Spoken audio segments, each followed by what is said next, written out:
ನಮಸ್ತೆ, ಮಾಲ್ತೇಶ್ ಎಗ್ಗಿನ್ ಅಂತ TV9 ಕನ್ನಡದಿಂದ. ಸರ್, ಈಗ ನಿಮ್ಮ ವೃತ್ತಿ ಬದುಕಿನ ಆರಂಭದಲ್ಲಿದ್ದಂತಹ ಕನಸು ಮತ್ತು ಕಲ್ಪನೆಗಳು ಕಾಂತಾರದ ನಂತರ ಎಷ್ಟು ಚಾಲೆಂಜಿಂಗ್ ಆಗಿ ಚೇಂಜ್ ಆಗಿದೆ.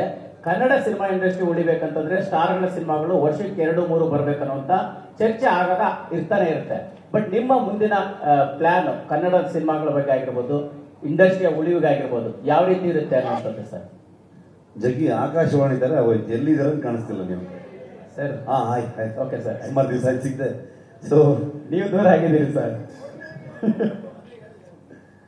ಸೊ ಐ ಥಿಂಕ್ ನಾನು ಅದಕ್ಕೆ ಅವಾಗಲೇ ಹೇಳಿದೆ, ನಾನು ಒಂದು 5 ವರ್ಷದಿಂದ ಊರಲ್ಲಿ ಸೇರ್ಕೊಂಡು ಜನರಲ್ ನಾಲೆಜೇ ಇಲ್ಲ ನನಗೆ ಇವಾಗ.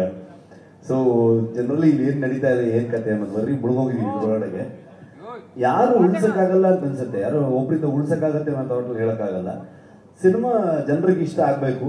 ಐ ಥಿಂಕ್ ಒಳ್ಳೊಳ್ಳೆ ಕಥೆಗಳು ಬರಬೇಕು, ಹೊಸ ವಿಚಾರಗಳು ಬರ್ಬೇಕು ಜನರಿಗೆ. ಅಂದ್ರೆ ನಮ್ಮಲ್ಲಿ ಏನಾಗಿದೆ ಅಂದ್ರೆ ಜನರ ಟೇಸ್ಟ್, ಜನರ ಅಭಿರುಚಿಗಳು ಬದಲಾಗಿದೆ. ಬಿಫೋರ್ ಕೋವಿಡ್ ಒಂಥರ ಇತ್ತು, ಆಫ್ಟರ್ ಕೋವಿಡ್ ಒಂಥರ ಇದೆ, OTTಗಳು ಬಂದ ಮೇಲೆ ಒಂಥರ ಇದೆ.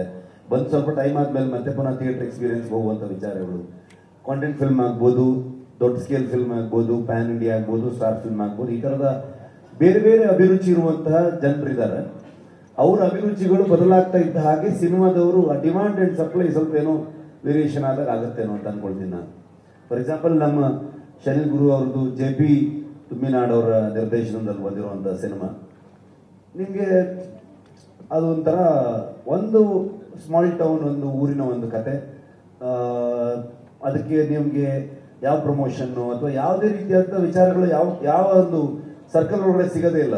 ಸಿನಿಮಾ ತುಂಬಾ ಹಾನೆಸ್ಟ್ ಆಗಿದ್ದಾಗ, ತುಂಬಾ ಅದನ್ನ ನಂಬಿ ಸಿನಿಮಾ ಮಾಡಿ ಜನರನ್ನ ಎಂಟರ್ಟೈನ್ ಮಾಡಬೇಕು ಅನ್ನೋ ಥಾಟ್ ಪ್ರೊಸೆಸ್ ಸಿನಿಮಾ ಮಾಡಿದಾಗ, ಅದು ಜನರಿಗೆ ಇಷ್ಟ ಆದಾಗ, ಜನರಿಗೆ ಅದನ್ನ ಎಲ್ಲಿಗೆ ಬೇಕಾದ್ರೆ ತಗೊಂಡು ಹೋಗುವಂತ ತಾಕತ್ತಿದೆ.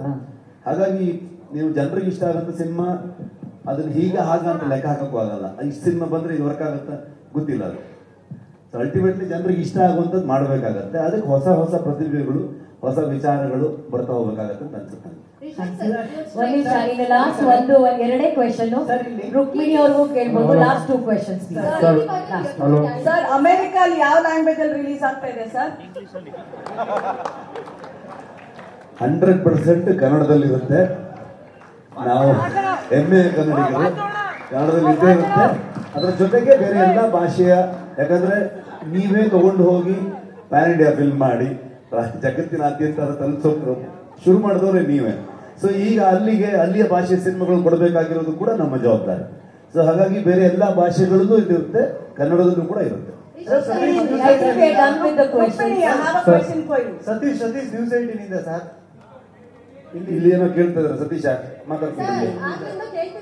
ಸರ್, ನೀವು ಒಂದು ಹಿಂಟ್ ಕೊಟ್ರಿ, ಕದಂಬರ ಕಾಲದ ಕತೆ ಎನ್ನುವಂಥದ್ದು. ಸೊ ಕದಂಬರ ಬಗ್ಗೆ ಅಲ್ಲ ಕತೆ, ಅದೊಂದು ಕ್ಲಿಯರ್ ಮಾಡ್ಬಿಡ್ತೀನಿ. ಆದ್ರೆ ಕದಂಬರ ಬಗ್ಗೆನೇ ಕತೆ ಅನ್ಕೋಬೇಡಿ. ಆ ಕಾಲಘಟ್ಟದಲ್ಲಿ ಅಂತಂದಾಗ ನಿಮ್ಗೆ ಒಂದು 4ನೇ ಸೆಂಚುರಿ 5ನೇ ಸೆಂಚುರಿ ಆ ಸುತ್ತಮುತ್ತ ನಡೆದಂತ, ಕರಾವಳಿ ಭಾಗದಲ್ಲಿ ನಡೆದಂತ ಒಂದು ಕತೆ. ಏನಕ್ಕೆ ಅಂದ್ರೆ ಸರ್, ಕದಂಬರ ಬರುವಂತದ್ದು ಕ್ರಿಸ್ತ ಪೂರ್ವ ಏನಿದೆ ಅಲ್ಲಿ ಅದರಲ್ಲಿ 345ರಿಂದ 540 ಕಾಲಘಟ್ಟದಲ್ಲಿ ಬರುವಂತ. ಅದೇ ಹೇಳಿದ್ವಿ, 4th ಸೆಂಚುರಿ 5th ಸೆಂಚುರಿ ಆಜುಬಾಜು ಅಂತಂದ್ರೆ ಅಲ್ಲಿಗೆ ಬಂತದ್ದು. ಇದರ ಒಂದು ರಿಸರ್ಚ್ ನಿಮ್ಗೆ ಯಾವ ರೀತಿ ಇತ್ತು ಅಂತ ಸರ್? ಸುಮಾರು ಅಂದ್ರೆ ಮಂಗಳೂರಲ್ಲಿ ಒಬ್ರು ರಿಟೈರ್ಡ್ ವೈಸ್ ಚಾನ್ಸಲರ್ ಅಲ್ವಾ, ಅವರು ವಿವೇಕ್ ರೈಗಳು ಅಂತ ಅನ್ಕೊಂಡು, ಚಿನ್ನಗೌಡರು ಅಂತ ಅನ್ಕೊಂಡು, ಆಮೇಲೆ ನಮ್ಮ ವರಹರೂಪಂ ರೈಟರ್ ಆಗ್ಬೋದು, ಜೊತೆಗೆ ನಮ್ಗೆ ಡಿಸ್ಕಷನ್ಗೆ ಶ್ಯಾಮ್ ಪ್ರಸಾದ್ ಅಂತ ಅನ್ಕೊಂಡಿದ್ರು, ಜೊತೆಗೆ ನಾನು ಅನಿ ಗುರು ನಾವುಗಳು ಸುಮಾರಷ್ಟು ಅಲ್ಲಿನ ಸಾಹಿತಿಗಳನ್ನು ಭೇಟಿಯಾಗುವಂಥದ್ದಾಗ್ಬೋದು, ರಿಸರ್ಚ್ಗೆ ಸುಮಾರಷ್ಟು ತಿಂಗಳುಗಟ್ಟಲೆ ರೈಟಿಂಗ್ ಮಾಡ್ತಾ ಅವ್ರ ಹತ್ರ ಎಲ್ಲ ವಿಚಾರಗಳನ್ನು ತಿಳಿತಾ ಹೋಗ್ತಾ ಇದ್ವಿ.